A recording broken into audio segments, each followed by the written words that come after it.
ইরানে মার্কিন আগ্রাসনের বিরুদ্ধে অবস্থান নিল ইউরোপের আরেক দেশ।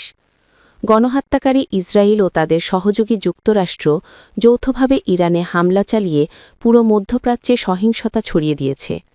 গত ২৮ ফেব্রুয়ারি শুরু হওয়া এ আগ্রাসনের কঠোর জবাব দিচ্ছে তেহরান। একাই ১০টিরও বেশি দেশে প্রতিশোধমূলক হামলা চালানোর মাধ্যমে লড়ে যাচ্ছে বীরদর্পে। এরই মধ্যে এই আগ্রাসনের নিন্দা জানিয়েছে ইউরোপের আরেকটি দেশ।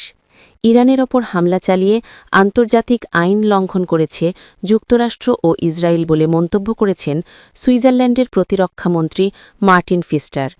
আজ রোববার ৮ মার্চ প্রকাশিত সোনটাগস জেইতুন পত্রিকাকে দেওয়া সাক্ষাৎকারে ফিস্টার বলেন, সুইস ফেডারেল কাউন্সিল মনে করে ইরানের ওপর এই হামলা আন্তর্জাতিক আইনের পরিপন্থী।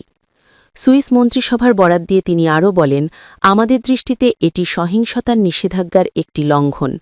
তিনি বেসামরিক জনগণকে রক্ষা করতে সংশ্লিষ্ট সব পক্ষকে যুদ্ধবন্ধের আহ্বান জানান। ফিস্টার স্পষ্ট করেন, তিনি সেই সব দেশগুলোর কথা বলছেন যারা সহিংসতার নিষেধাজ্ঞা মেনে চলছে না, যার মধ্যে যুক্তরাষ্ট্র ও ইসরায়েলও আছে।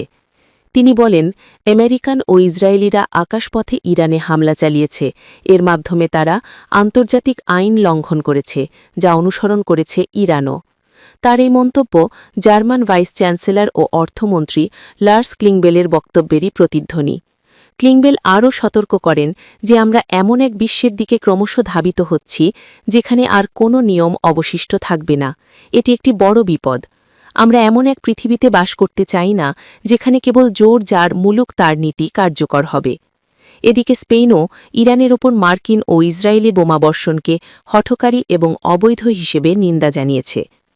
বিশেষজ্ঞরা জানান, ইরানের বিরুদ্ধে মার্কিন ও ইসরায়েলি এ হামলা সম্ভবত জাতিসংঘ সনদের আগ্রাসন নিষেধাজ্ঞা লঙ্ঘন করেছে এবং এর কোনো বৈধ আইনি ভিত্তি নেই।